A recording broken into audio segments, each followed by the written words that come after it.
and river from the previous example, where v equals 6.0 meters per second and t equals 15 seconds, how far downstream is the boat when it lands on the far bank?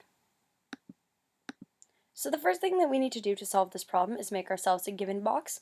We know the velocity is 6.0 meters per second, so we're going to put that there. We know the time is 15 seconds, so we're going to add that in. And we don't know the distance, so we're just going to leave that as a question mark for now.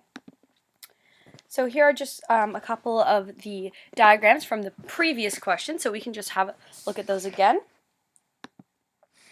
Next, we need to pick our equation, so we're going to be using v equals delta d over delta t.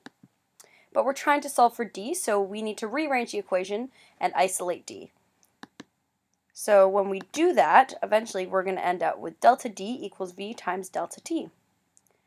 Then we just need to add in the values for velocity and time. So we have 6.0 meters per second times 15 seconds. And when we multiply those together, we're going to get 90 meters. The last thing we need to do is a unit check. So we have meters per second from velocity and seconds over 1 from time. The reason we have 1 there is just to make the canceling a little bit easier. So then the seconds are going to cancel out, leaving us with just meters, so we know that our units were correct.